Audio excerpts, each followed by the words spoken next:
So we'll move now to the panel. It's my absolute honor to invite the colleagues who will discuss the topic of geopolitics. Ambassador Rita Laranjinha set the stage for three main blocks we're going to discuss. But first of all, I would like to invite to the stage Professor Fumni Olidhazakin from the King's College in London. Professor, thank you for joining us. We have discussed, and of course, your big experience, your African Leadership Center, your work in Nairobi, now based in the UK, and looking forward to discuss aspects like education and moving from further stages of development of institutions. Also, I'd like to invite Marta Muchnik. Marta is based in Brussels. Bem-vinda, Marta. Obrigado. Marta is doing important research in the International Crisis Group, in areas that we will discuss also, the conflict resolution, the conflict prevention, very connected with humanitarian topics. Russia, enlargement, and some bits of Middle East, which it's important, as you saw in the EurAfrican of this year, there are important points of connections to other regions, and as we saw with, for instance, major investments in Egypt, the Middle East is it's becoming more and more influential, and Africa, which is not new for the room. And Professor Raquel Vaz Pinto, from our Institute of International Relations, and very connected with the House, Professor Vaz Pinto will bring the topic of the Indo-Pacific, China, and also very important experience that you also have in the Gulbenkian Foundation that we will discuss in the context of the institutional development.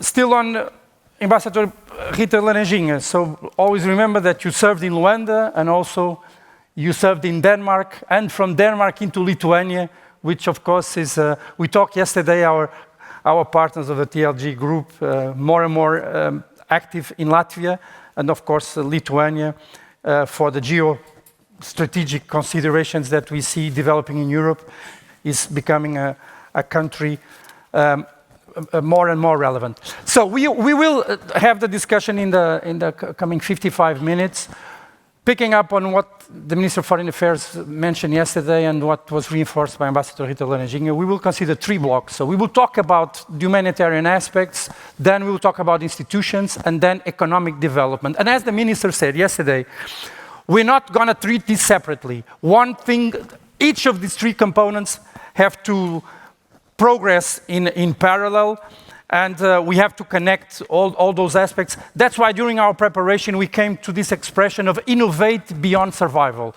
So we have our survival aspects, we look at the numbers. You mentioning, Ambassador, the internal migrations in Africa. If you look at the numbers, you see, for instance, the pressure on countries like Kenya in terms of getting migrants from Africa, and when we look at the numbers, we see major refugee camps with more than 200,000 people. Maybe you already have there 3 or even 4 generations, people who are no more or less than us, who have the same needs, and of course it is something that is not being solved, but we always have to discuss it. So, and starting with that topic, and linking with geopolitics, we have to address what has been discussed about the major role of the big geopolitical players in Africa. And let's start by the United States. Let's start by US aid. There's a lot of discussion about the decision of US aid. When we talk about US aid, we're talking about, on average, $23 billion of aid per year since 2001. So, and this has become a topic. And then, starting with Raquel Vaz Pinto, there are some people writing about and doing analysis of this impact of US aid, and there are sometimes surprising articles and ideas saying that it's both a threat, but can also be an opportunity for the country. It's difficult to imagine and to fresh start by thinking how this can be an opportunity. But let's start by a difficult one. Is this a threat or an opportunity, Raquel? Do I have to do some? Okay. It's okay. Good morning, everyone. Thank you so much for the invitation. It's an honor to be here with you and also with these illustrious women to my right. I think that when we talk about geopolitics and we talk about opportunities and threats, the world in which we are now currently living is truly challenging. Of course, all generations say this, but it's very difficult. And I think that for us, Europeans, it's particularly difficult. The EU is trying to do a kind of mission impossible 3 ways. Less United States, no Russia, and less China. All these 3, they are very difficult to put into action. And I think that for us, the difference, not only in terms of style, and let's just say this elegantly about the current US administration, but also the issues of content. We talked about multilateralism. We talked about linking all these so important issues. We know that when we empower women, women empower their families, empower their children. We know that that contributes to greater governance. We know that that also contributes to greater levels of linkage between all these huge issues that we are all dealing with. We know all of that. So when you have the anchor of international politics, we may like it more, we may like it less, but the United States explicitly becoming a revisionist power, saying that there are some issues of the order that we created after 45 that we explicitly do not want. And into this comes your question regarding US aid. I think it's just a reinforcement of the fact that for the United States, throughout many decades, African continent has not been a priority. There are many reasons for this. On the one hand, during the Cold War, the linkage, for instance, between the United States and apartheid South Africa. Secondly, the fact that in terms of great power competition, and the focus now is on the Indo-Pacific, Africa usually seen in the outlook of critical raw materials and so forth. So I think that in general terms, what this current administration brings into it, and I honestly never thought that I would be living the times in which the President of the United States explicitly doesn't acknowledge, doesn't even value soft power in general. I think it's quite a challenge. Now, a challenge is, of course, an opportunity. And it is an opportunity for the European Union, for European countries. And I think in that sense, the tricky question will be, what does Europe or the European Union has to offer? I think that changing the way we describe all of this is important. African countries are our partners. I think that's so important in this discussion. But one, how do you make within the EU Africa as a priority? For us, Portuguese is easy. For historical reasons, we are used to it. It's for us a part of our world, of our mental map. But for a country like Poland, it's a non-issue. So I think that within the EU, we really have to make an effort to include Africa and also to make our knowledge of Africa greater. I remember a book I read in the last years that was for me fascinating. It was by a Nigerian, I'm probably going to pronounce the name completely wrong, so forgive me, Dipo Falowin.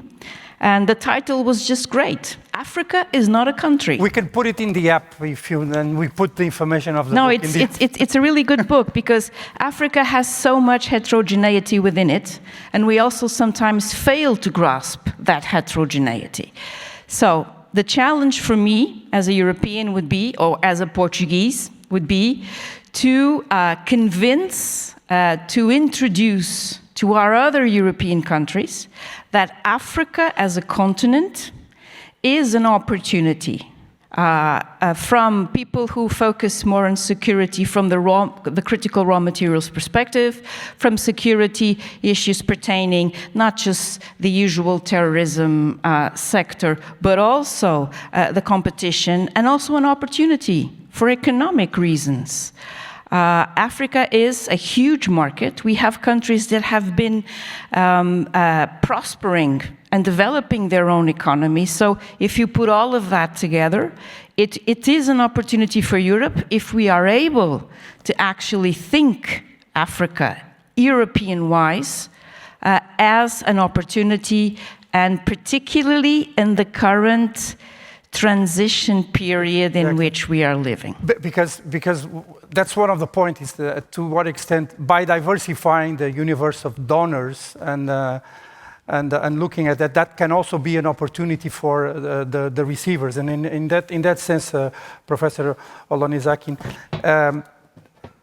your experience, you have great work done also in Kenya and now from London. There's always the question of the efficiency. 2 weeks ago, we remember there was 40 years since Live Aid. Most of us, we were young teenagers then. But there's always the question of the efficiency of the aid, the accountability of the donors and of the receivers. Do you have some thoughts you can share about us? For instance, Raquel kindly mentioned Poland. If a new player in terms of donorship comes to the picture, how can we approach the efficiency, the accountability of the donor and the accountability of the receiver? Thank you very much for that. I think some really important points were made here. We cannot talk about the accountability of the donor without talking about the accountability to what and to whom. I think that's very important. These new actors are in Africa for the huge geopolitical advantage and disadvantage that Africa offers. The advantage has just been mentioned. The fossil fuels, the critical minerals, immense natural resource endowment, which has always been part of Africa's heritage, right? But there's a second part to it, and that has created a scramble. So if a donor is coming to Africa, to whom are they accountable? To the narrow elite in government, or to the collective of African peoples? That is a big challenge we face, because the other part of the geopolitical interest in Africa, which apart from security that Rita talked about, has to do with the people. Then the demographic shift in Africa is the biggest story on the continent. 900 million Africans under the age of 30. So if donors are coming in, be they traditional donors or new donors, and actually, are they new donors? If you think about China, is Russia a donor? I don't think it is, right? So the EU-African Union alignment, it's been going on for a long time, and that's probably the most structured aspect of that relationship. So I see USAID's withdrawal of aid from Africa as a major opportunity for donors to rethink their accountability to the continent. And if they're going to be accountable to the continent, the geopolitical issues, the big elephant that Rita talked about just now, migration has to be reconsidered. Are we trying to keep African youth on the continent because we don't want them to come to Europe? Or are we actually trying to divert direct donor aid to make them better citizens of their homeland? And education is a huge aspect of this. The work we do at the African Leadership Center is trying to reposition those elites. But apart from that, who will educate the 900 million? only 10% are in any form of higher education. And I'm not suggesting that everyone must go to You have university. to move beyond the survival discussion. How do we do that? We can't do it with all, unfortunately, with all the people who are, but how can we build good cases, right? Absolutely. How we reposition it is by repositioning these conversations of AU-EU towards a new form of transnational education for the millions of Africans, not necessarily universities, right? But where's the human capital that will support all of these agreements? And can you combine that with aid? Can you make that condition with the aid? I mean, we have colleagues in the room, potential donors. How are countries receptive to go? I'll give you this donation. I'll finance you this project. But these are the results we need. These are honestly, in terms of education, for instance. Thank you. The private is important. The public is important. But there's a particular kind of public which is not part of this aid. So if you tie it all to governmental actors, or you do private-public partnerships in a way that only talks about the corporations and the government, but you leave out particular transnational actors who are critical to that education, you cannot negotiate a good package for the people. That's number one. Number two, it's diaspora remittances. No one talks about the fact that diaspora remittances dwarfs foreign aid 7 times. But what do we do to leverage it so that elements, even tiny percentages of it, are connected to development, and connected to development in terms of education, health, and other things? There are new conversations we have to have. And later we will discuss that in the context of business development. Yes. How can companies do their deals and leverage those deals with commitments in terms of projects that can bring that kind of value? Either is investment, is it public purchasing, how that could be combined, right? So I think there are aspects of, there are places along the value chain that we need to intercept and put a new kind of project ideas that is collaboration that is wider and that brings a new form of accountability. Now, it has to be systemic, but it has to be scaled, right? That scalability that is systemic and that brings other actors into play has to be one of the conditions we put on the kind of aid and development we do. Education and young people is number one for human capital development in Africa. And whoever's receiving the deal has to value that and prioritize that those projects will increase the chance of doing the business. I say amen to that. Very good. Thank you, Professor. Mart, a lot of work in conflict resolution, conflict prevention, huge interaction, right, between aid and conflict resolution, conflict avoidance. How do you approach this connection between aid and those such important topics that you prioritize in your studies? Yes, hello, good morning, everyone. Thank you so much for the invitation. It's also a real honor to be here and share the stage with these distinguished ladies and guest speakers. Of course, there's a strong connection between conflict and aid, right? Because conflict is not just a driver of humanitarian need, but also oftentimes, and we've seen in many recent examples, one of the big obstacles to meeting those needs as well when it comes to providing the right amounts of humanitarian access to populations in need in conflict-affected areas, and we've seen many examples of that. Of course, also conflicts drive, as we all know, mass displacement, malnutrition, food insecurity, the collapse of entire health systems, creating long-term humanitarian needs in the countries affected by war. So there's a clear linkage between both. Of course, humanitarian needs don't only come as a result of widespread conflict. There are many other reasons, but there's a clear linkage. But I would also like, as someone here representing an organization that has been focusing on conflict resolution, conflict prevention, has been working in this field for the past 30 years. This year is our 30th anniversary. I just wanted to give sort of a glimpse of how we look at the world, how we look at these geopolitical shifts now occurring, and how this has created massive changes also in today's And global... remember, Russia and China were already mentioned, so feel free. Yes, in today's global conflict landscape, many changes in the, in the conflict space, but also in the peacemaking space, with various interconnected trends that not only feed and fuel one another, but also severely affect not only the nature of conflict, but also how wars are being fought and also how wars are ending. And what we see is, of course, and this is our CEO, Comfort Arrow, often says that in her public speaking engagements, that we've never seen a more dangerous, more violent world. Of course, as you said, I mean, every generation maybe has that perception, but the world is more violent now than ever before. There's a steady increase of armed conflict around the world. 59 conflicts have occurred in 2024 alone.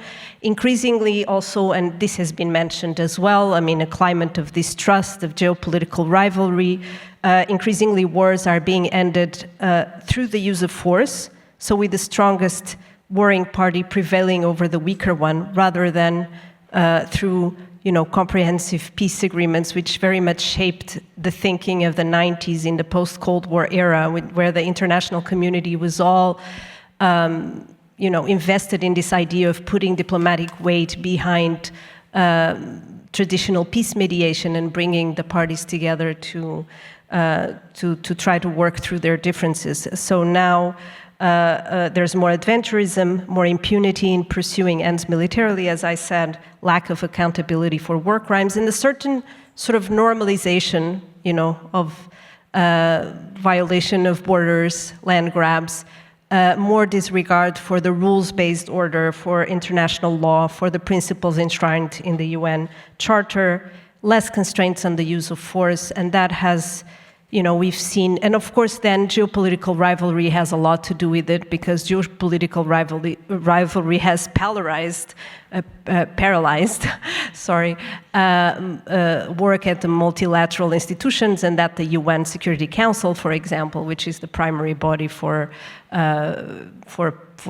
peace, for advancing peace and international peace and security. So we see, in a way, a decline of...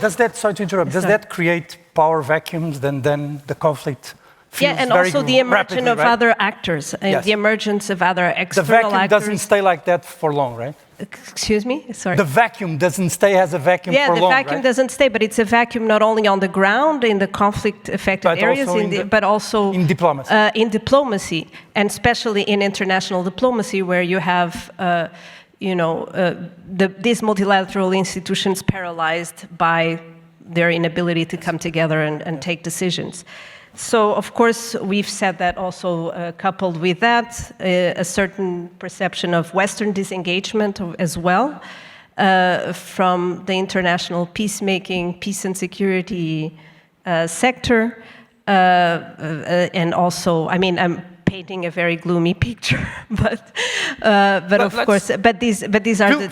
Let's do that, and then build on that, and find our handful of ideas. And as it was said before, the U.S., the primary guarantor of the international order that came out of World War II, is the one actor defying that order right now.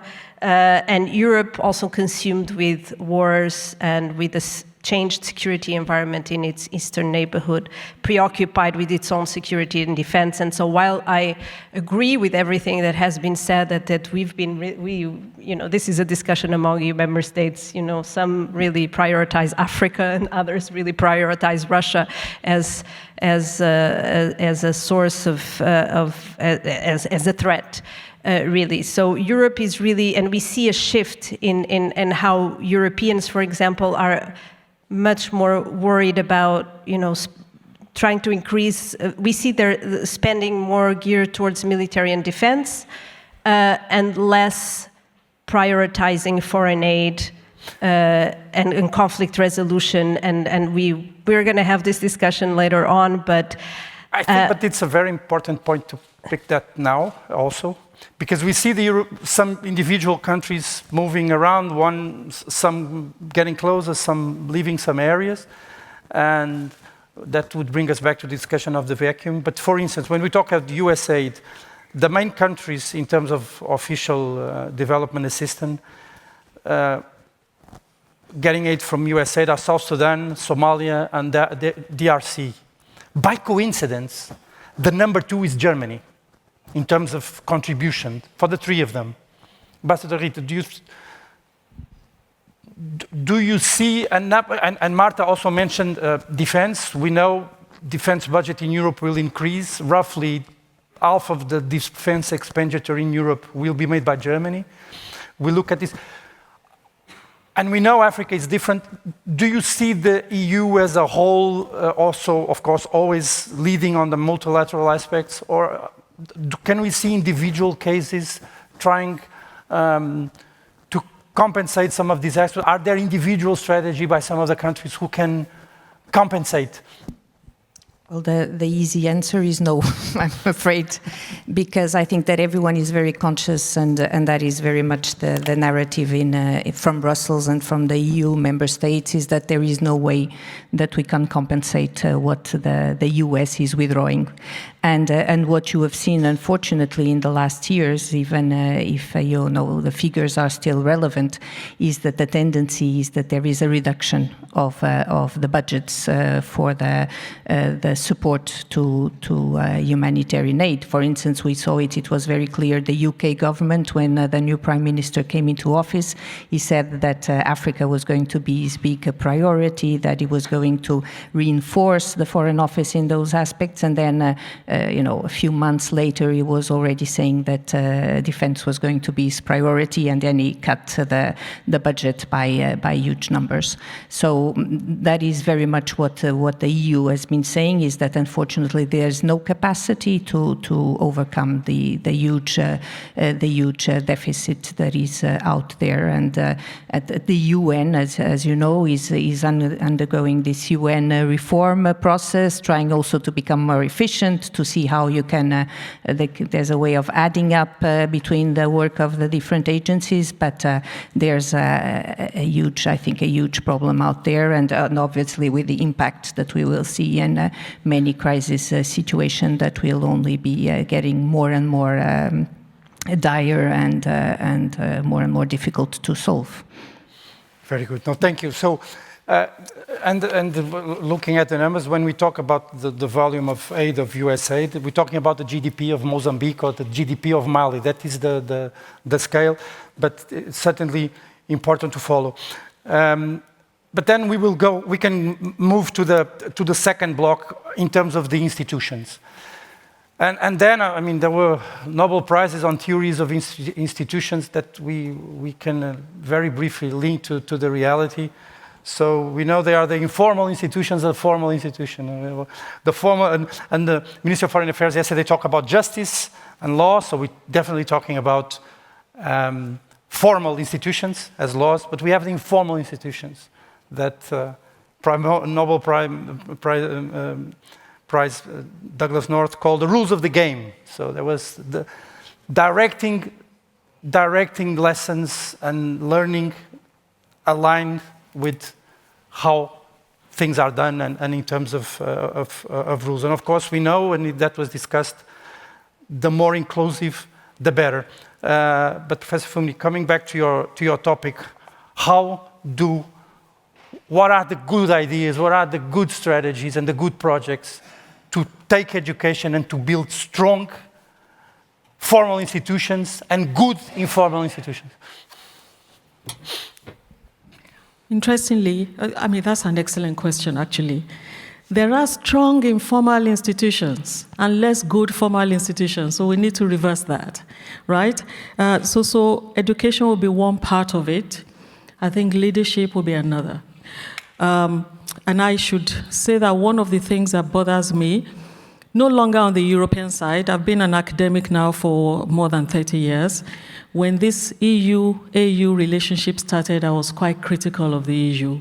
Then the EU has advanced its position to center Africa, to place Africa at the center of this. But institutionally, Africa has reversed the normative framework that guided the African Union when you started. In fact, in 2000, when you started, we're talking about the African Peer Review Mechanisms, mechanism, NEPAD. Then 2002, the African Union's Constitutive Act.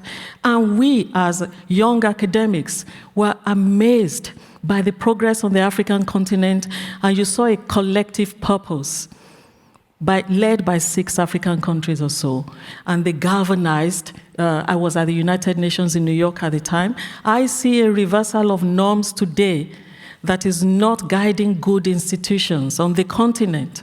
There's an authoritarian drift, as Comfortero would say, right? So we have democratic processes, but no democratic systems and governments in the main.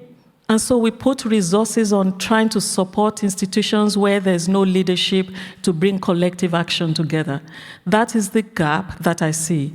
And if you go back to therefore to education, education itself suffers as a result of that. Look at the proportion that is contributed to education by any government. So what are we supporting if the legitimate place is outside of government? More and more citizens do not have loyalty in government. They create loyalty in informal spaces and informal institutions. Very unfortunately, those informal institutions are quite terrible places. Some of them, not all of them.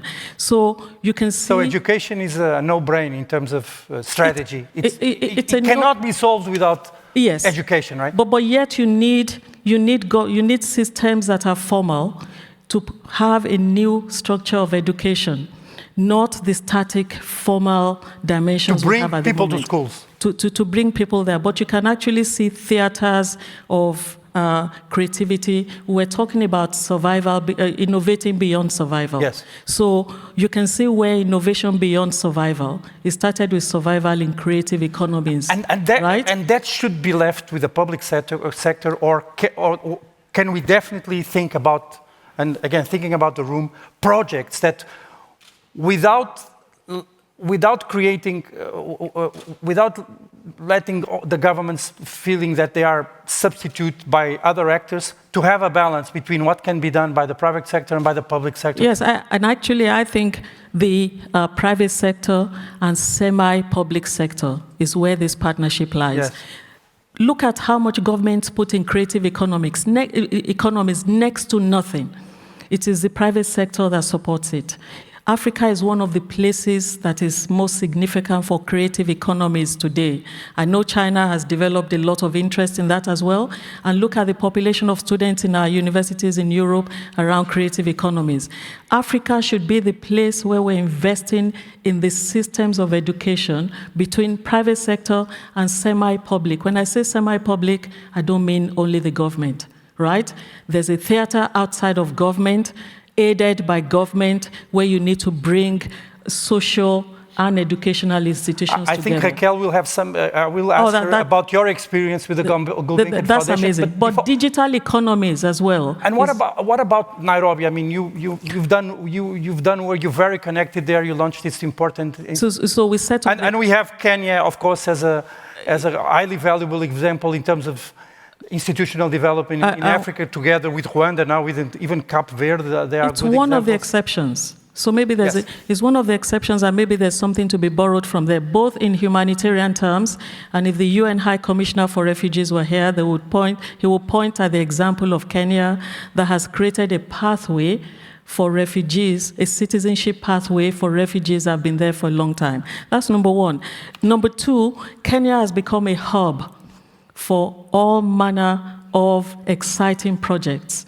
It's a digital hub. It is a hub where you can see the transnational education linkages as well with the rest of the continent. It's only emerging, but you have to support it through, a lot of partnerships. You can look at that in healthcare as well. Kenya is one of the hubs.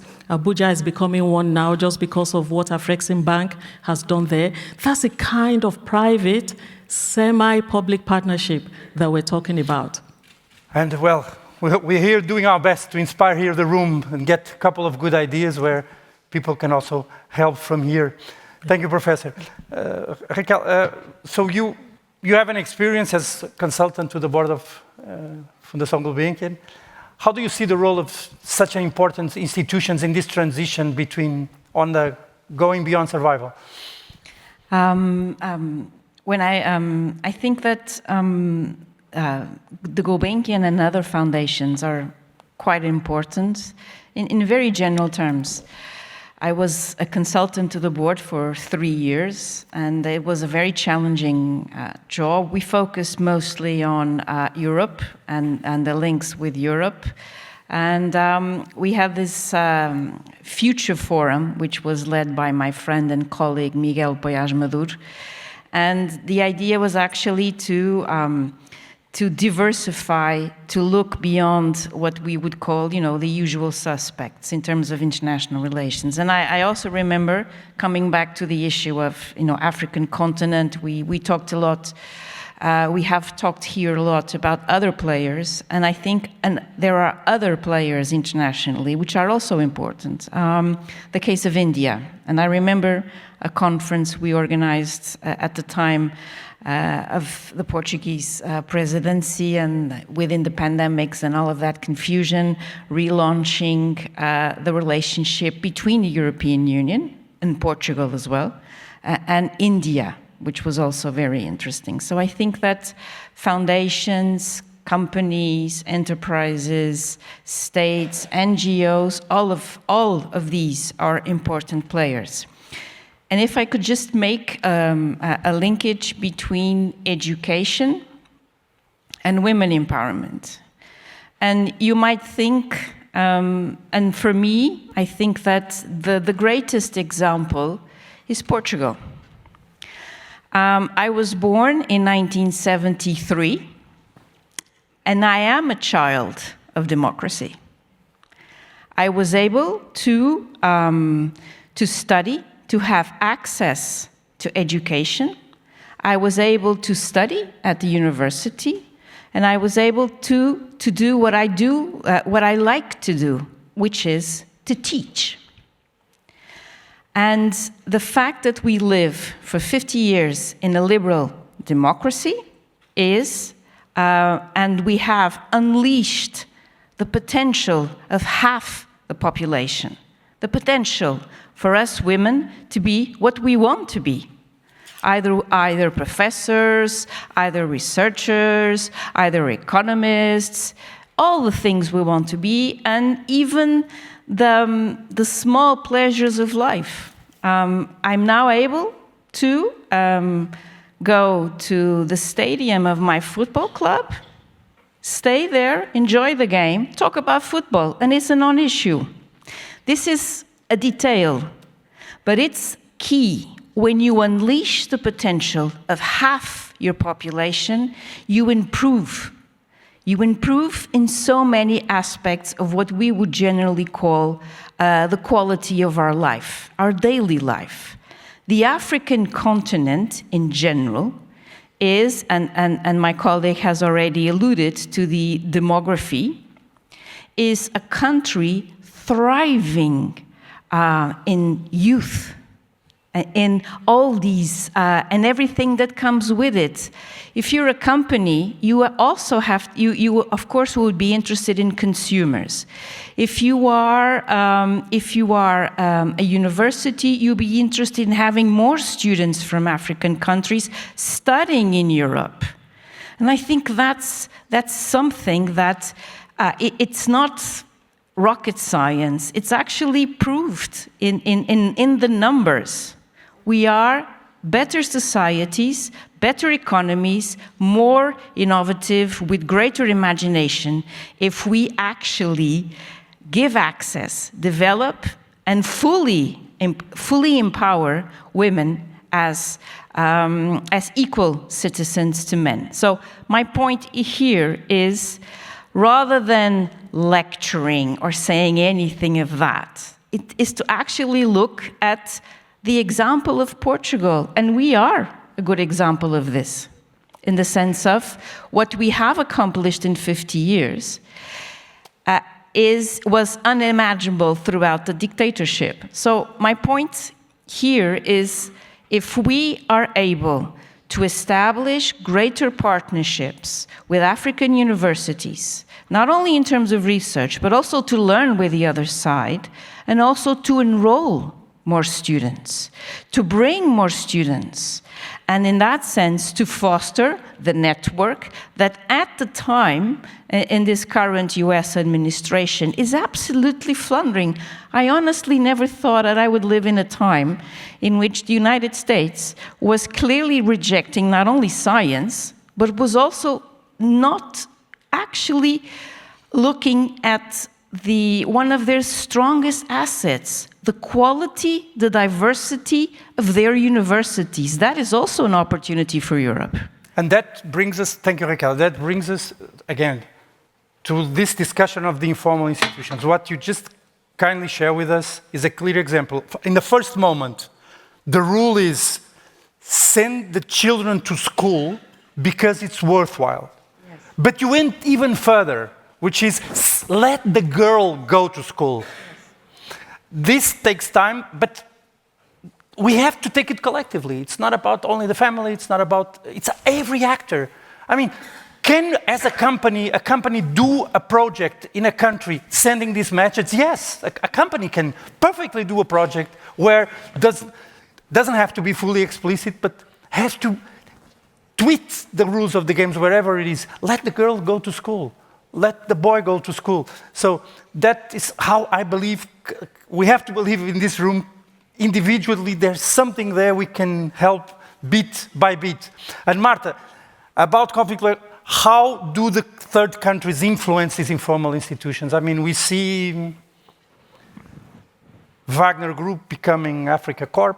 We listen about other approaches of organizations going to Africa and other countries. How the third parties can influence these informal institutions? Yes, I mean, that's a very important question. Also, I think I alluded to that in my earlier intervention, is that today there's a much more fragmented international system and conflict of different actors that play a role in conflicts, and not only in conflicts, but also in the peacemaking space, right? So you see more and more middle powers trying to exert their influence again in conflict, but also as mediators. And you see the Gulf monarchies doing that in Africa. You see the role of the UAE with very mixed reports, mixed results. Sometimes external actors really prolong the fighting. You see different external players sorry to interrupt. Does those supporting rival factions to a conflict, for example.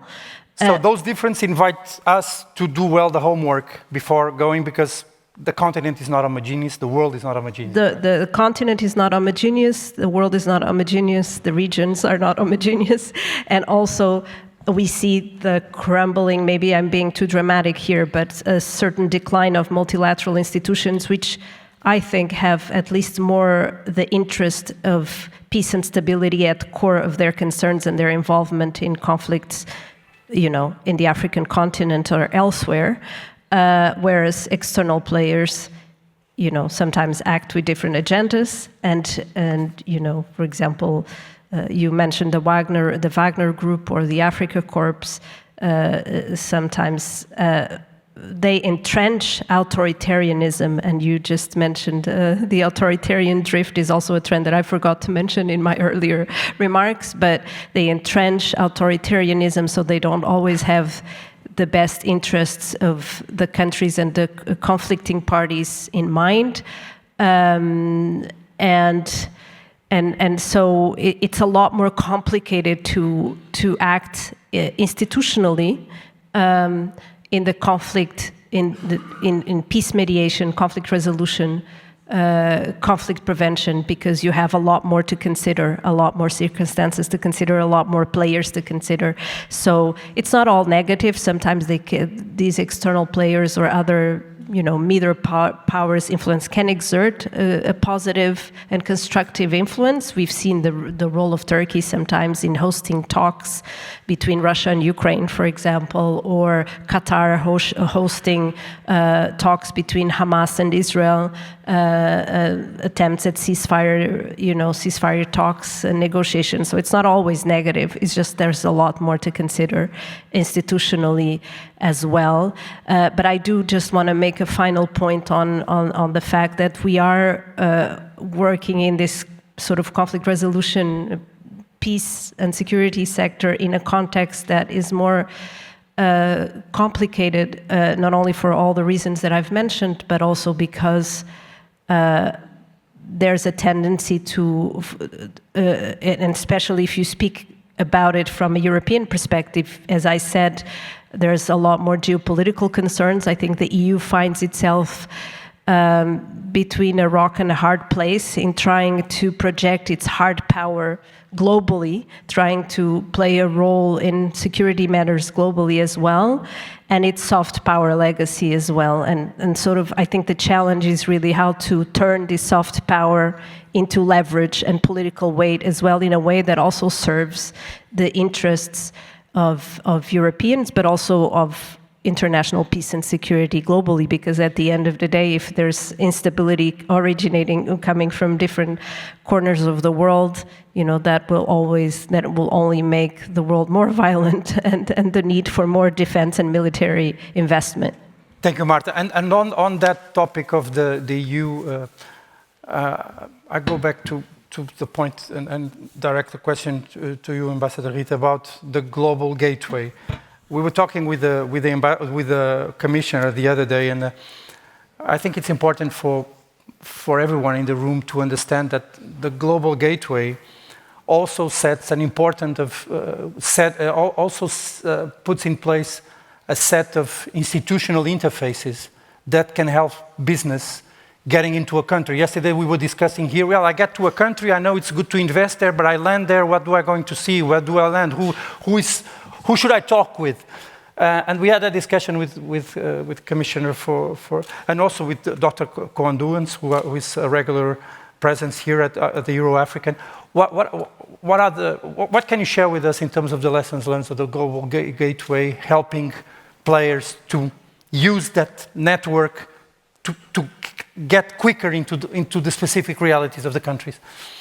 If you allow me, before getting to that, let me just react to one thing that Raquel said before, because she was talking about this concern of not having Africa at the center of the concerns of the EU, and as you may imagine, that has been my fight for the last 4.5 years, every day. And I think that not only calling the attention on the opportunities that are out there, I think it's very much making it clear that this is not a zero-sum game.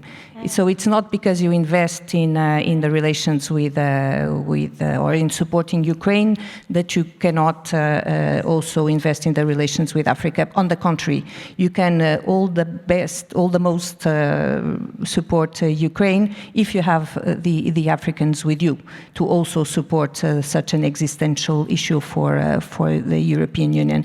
So I think this is, this has been what I've been trying to insist on. We are the stronger we are in this relationship with Africa, the stronger we are as a global actor. And of course, that coming back to your question, being a strong actor in Africa certainly has to do in what we always say, the delivery of our offer, and certainly how we've been able to make the global gateway a success. And it was presented as this huge project, this huge investment package, this 300 billion euro out there, and it's been. Now we are at 179 billion euro that have, it's not only Africa, because the global gateway is worldwide, but of projects that have been implemented. And with certain cases of huge success, and we've spoken about, and President Barroso mentioned Cabo Verde, and I think this is a easy and concrete example for you to understand how the global gateway can function. When I arrived in the EAS, we were discussing the midterm review of the multi-annual financial framework, so the support to our African partners, and we were talking about figures referring to Cabo Verde around 40 million euro. Now we have, so less than 4 years later, we have delivered 369 million euro in Cabo Verde. So we almost multiplied by 10. And we managed to do this because we used the Global Gateway methodology, because not only the European Union, the institutions, the European Commission is supporting with what we had as financial instruments of our own, but also because Cabo Verde is the best example of the Team Europe spirit, because it's not only Portugal, of course, that is very strong there, but also Spain, also France that is present. Agence Française de Développement is being more and more active. Luxembourg, that even though they don't have an embassy there, there's a very strong link with Cabo Verde. The EIB that has been, investing more and more, and we are working in areas that have to do with not only with the digital, because of the cables that are being developed, a lot about the ports, infrastructure, a lot about energy, and of course in the enabling environment, and how making sure that the government, like the fact that the government like Cabo Verde plays by rules of the game that are the ones that we understand, that are the ones that we put forward, make it much easier for these to be developed in such happen so fast and in such a scale, because multiplying by 10 in less than 4 years what you had as initial investment is it's a good multiplier. So in a way you connect with the networks of the member states, but then in the end it's a collective result. Exactly. Where companies and institutions can go and use that network to go faster in those countries. Indeed. So the sectors are identified, of course, with the government, because it was the government of Cabo Verde that said what we do. They know what they need. Right? Exactly. So we need to develop our port infrastructure. It's absolutely essential. We need to develop energy, and we need to be well connected. And so those were the areas where we worked close with the government of Cabo Verde. Very interesting that now, because we've been working on the port infrastructure, on the cables, now we have moved into, for the first time, working with Cabo Verde in the security aspects, which didn't happen before. So now we are already also putting forward cooperation with Cabo Verde on maritime security, because for these investments to be sustainable, for the cables to continue to function properly, for the ports to be safe, we need to make sure that the maritime environment is safe as well. So we added for the first time to the global gateway concept also the security aspect of our relationship. So also in that we are innovating and we are moving forward, and we are opening up the global gateway to new aspects of the EU action in the world. Thank you, Marcel.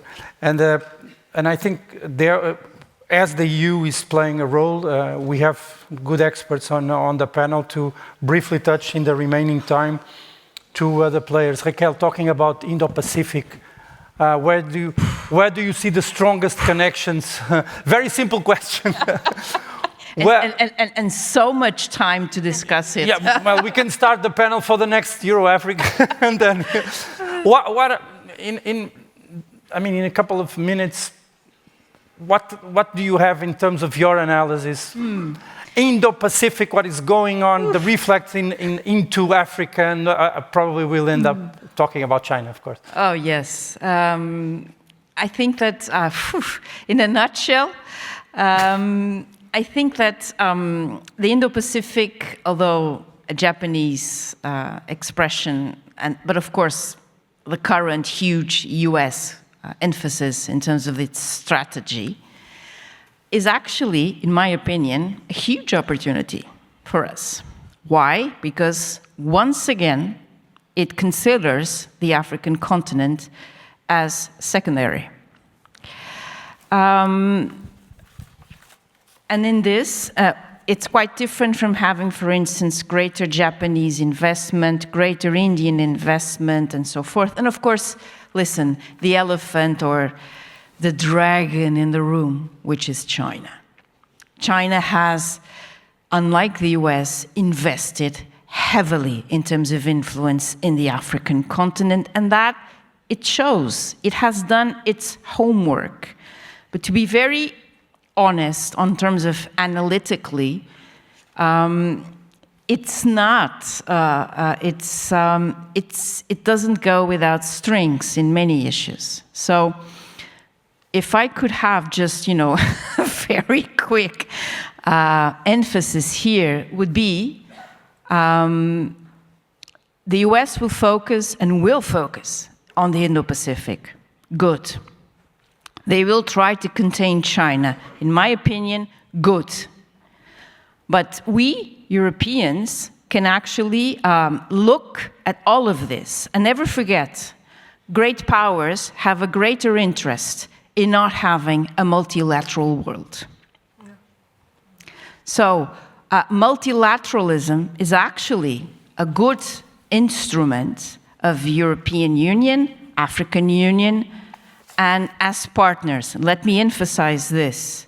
So I honestly think that it's actually be a good opportunity for Europe, and I also thank Ambassador Rita's efforts and emphasis in the sense of rediscovering Africa for many Europeans, but also looking at the world strategically.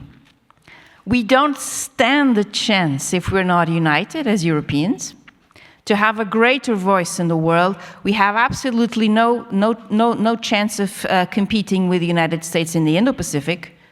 We do have a track record. We do have skills and opportunities to do that in the African continent. My view would be it's actually a good sell to the United States, because then, from a mere geopolitical view, we could actually help them to compete China in the African continent with that. That would be my take to convince Washington nowadays of whatever. And I'm sorry for taking up so much time, but it was a really tough question at the end. Yes, I know. Well, but we have coffee afterwards, so we can recover. Obrigado, Raquel. Marta, you mentioned Turkey, and there's the UAE. We look at the UNCTAD numbers. The investment in Africa increased 75%. 97 billion, but 35 is a project financed by the UAE in Egypt. A minute on the UAE and other players that we might have missed so far. In Africa. Yes, the role into. I think, as I said before, I think it's just we have the emergence of middle powers as well, trying to assert themselves in global governance as well. But I think, as Raquel said, and I think it's a good point, is sometimes big powers, and that's the problem of geopolitical rivalry as well, is that they're not interested in upholding the multilateral system and multilateralism. And of course, as the African continent, the various regions, the various countries have a lot more to look for support as well. It was mentioned China and the huge investment of China in Africa, and so it's very difficult for the EU, for Europe to compete with that. But I do agree. I think it's a very good point that Raquel mentioned, that really, prioritizing Africa as a continent, as a priority, as a strategic priority, as opposed to the US, who is now shifting resources to the Indo-Pacific. I think it's also a challenge for Europe to see and also within EU member states, we see very much this debate of what really represents a security threat for the European continent.